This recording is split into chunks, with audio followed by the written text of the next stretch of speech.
This is the Every Night I Fall CreepyPasta by danatblair, narrated by Fringlish. I have watched enough crime shows to have heard the adage that everyone screams when they fall. More than one mystery has been started with a detective puzzled by the lack of a scream from an apparent jumper.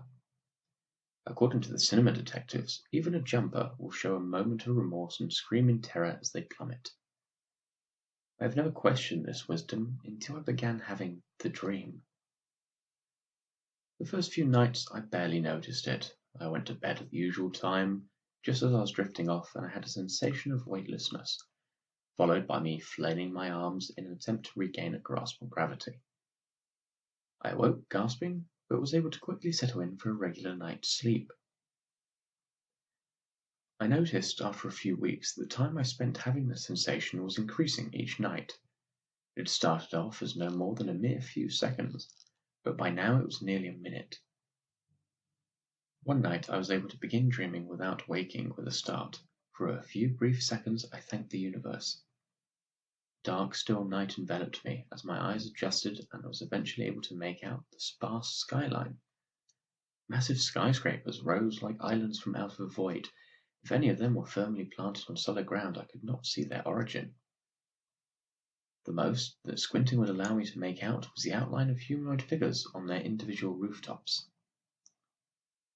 One of the distant figures suddenly jumped off the building it had been standing on. Helplessly I watched as it fell until I could no longer distinguish the figure from the surrounding blackness. When I bent my neck in a vain attempt to find some salvation for the figure, I suddenly saw the rooftop ledge that I was standing on. My foot slid off the ledge with a knowing curiosity, and I woke up, having been dreaming for exactly 1 minute. No therapist, sleep study, or prescription was able to change how my night went for the next 2 months. Each night it was always the same dream, and each night I explored the endless, rushing chasm for exactly 1 more minute. While experts had failed me, I could almost have lived with things as they were. After all, how long is 1 minute in cosmic terms? What foolish optimism I had. When I awoke on the night when my dream lasted for 2 hours instead of the expected 61 minutes, I finally began to understand. My external crisis was apparently somehow also vaguely exponential. Seconds became minutes, became hours. My mind shuddered at the mathematical implications. I tried not sleeping. My blood coursed with everything from caffeine to prescription stimulants, and still I blacked out every night. The morning I awoke with an aching jaw on my tiled kitchen floor surrounded by cold coffee puddle and mug shards. I decided it just seemed safe to make sure I was in bed when the dream began. I'm no longer sure how long these dreams last. The last few times I awoke it was in a hospital surrounded by medical staff and relatives. The salted beard my father wore was a bittersweet clue. I'm an uncle now. How big will the rascal be when I see him next? How many more times will I be greeted by my father?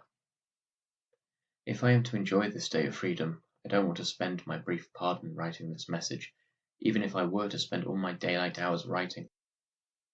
There just isn't enough time to relay all my emotions and thoughts.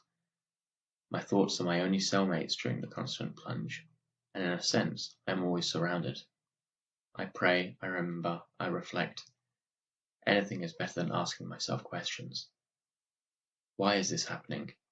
Is this entire experience real or just a prolonged nightmare?